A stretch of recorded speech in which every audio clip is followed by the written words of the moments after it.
বিসমিল্লাহির রহমানির রহিম। আসসালামু আলাইকুম। কেমন আছেন আপনারা? এখানে আমি 1 কাপ মুগ ডাল নিয়েছি। এটা তেল ছাড়া ভেজে ভালো করে ধুয়ে সিদ্ধ করব লবণ দিয়ে। এই মুগ ডাল দিয়ে মিরকা মাছের মাথার মুড়ি ঘন্ট তৈরি করব, সাথেই থাকবেন।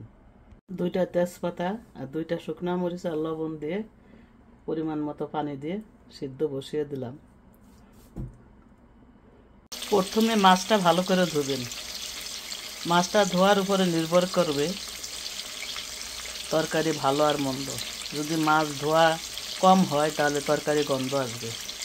যাই রান্না করেন না কেন, আমি মাছটা ভালো করে মাথাটা ভালো করে ধুয়ে লবণ দিয়ে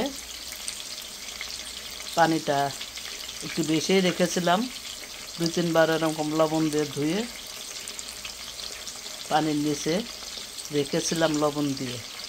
তারপর আবার ভালো করে ধুয়ে তারপরে প্রথমে লবণ দিছি, তারপরে মরিচের গুঁড়া আর হলুদের গুঁড়া দিয়ে কিছুক্ষণ মেখে রেখে এখন এক পিঠ হয়ে গেলে আরেক পিঠ উল্টিয়ে দেব। আস্তে আস্তে ভেজে নেব। আমরা কড়া ভাজা পছন্দ করি, আপনারা যেমন পছন্দ করেন তেমন করে ভাজবেন। মাছটা আমার ভাজা হয়ে গেছে, আমি আস্তে আস্তে ভেজে নিয়েছি। এখন নামিয়ে নেব এবং এই ভাজা যে তেলটা আছে বাকি তেলটা দিয়ে আমি মুড়ি ঘন্টটা রান্না করব। তাতে টেস্টটা অনেক গুণে বেড়ে যায়, কারণ এর ভিতরে মাছ ভাজার তেলটা একটা অন্যরকম টেস্ট। আপনারা এভাবে করতে পারেন, একটু তেল বেশি দিয়ে এই রান্নাটা এইভাবে করতে পারেন। যে তেল দিয়ে মাথাটা ভেজেছিলাম সেই তেলের ভিতরেই লবঙ্গ আর দারচিনি আর তেজপাতা অলরেডি ডালের ভিতর দিছি, তেজপাতা দেব না। এখন এটা একটু ভাজা ভাজা হলে পেঁয়াজটা দিয়ে দেবো। পেঁয়াজটা ব্রাউন কালার হলে তারপরে আদার আর রসুনের পেস্ট একটু কষিয়ে নেব।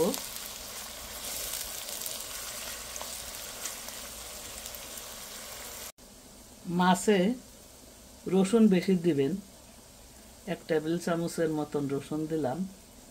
মাছ আমার বেশি না। আর আদা কম দিবেন, মাছে আদা কম যায়।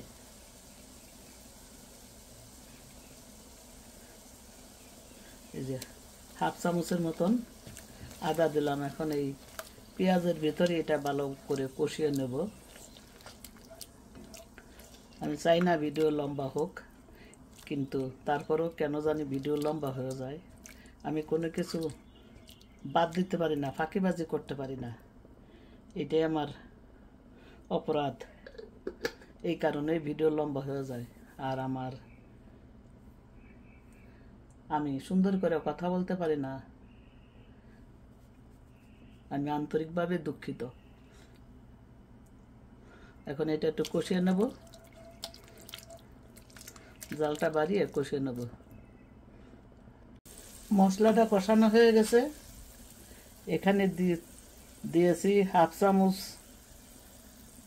হলুদ, 1/2 চামচ ঝালমরিচ আর 1 চামচ ধনিয়া আর 1 চামচ জিরা, এগুলো দিয়ে দিলাম। আর আমরা তো ভিডিও করি কালারের জন্য একটু কাশ্মীরি দেবো 1/2 চামচ, আর কিছু দেবো না।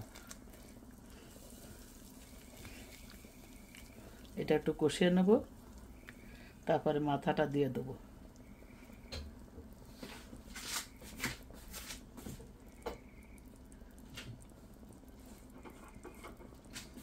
হাফ চামচ কাশ্মীরি মরিচ দিয়ে দিলাম। এই যে কাশ্মীরি মরিচটা। এখন এটা ভালো করে কষিয়ে নেব।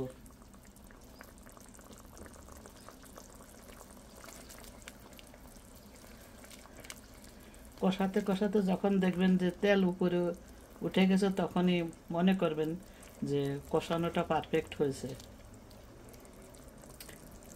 কষানোর পরে মাথাটা দিয়ে দেবো।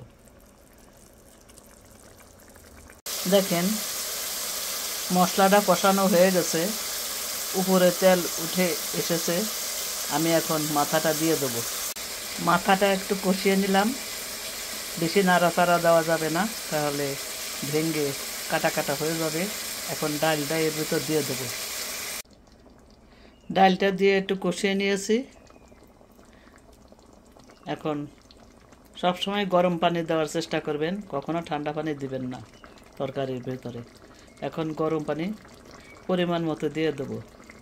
যে যেমন পাতলা খেতে চান সে যেমন পানি দিবেন। দেখেন বেশি পানি দেই নাই,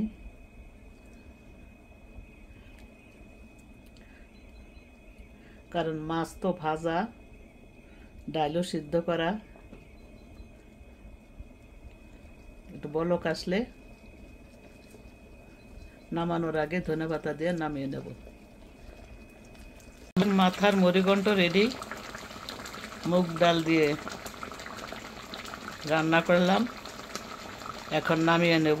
আর বেশি ঘন করব না, পরে ধনেপাতা পরে দেব নামানোর পরে। আমার মিরকেল মাছের মাথা দিয়ে মুড়িঘণ্ট রেডি। এখানে আমি 2টা হ্যালোপিনো দিয়েছি। এটা সবজি মরিচ ঝাল না, এটা আমি অনেক পছন্দ করি খেতে। যদি আমার এই সহজ রেসিপি আপনাদের ভালো লেগে থাকে তাহলে লাইক দিয়ে সাবস্ক্রাইব করার অনুরোধ রইল। আবার হাজির হয়ে যাব নতুন কোনো রেসিপি নিয়ে। সাথেই থাকবেন। বাকি আল্লাহ ভরসা। আসসালামু আলাইকুম। আল্লাহ হাফেজ।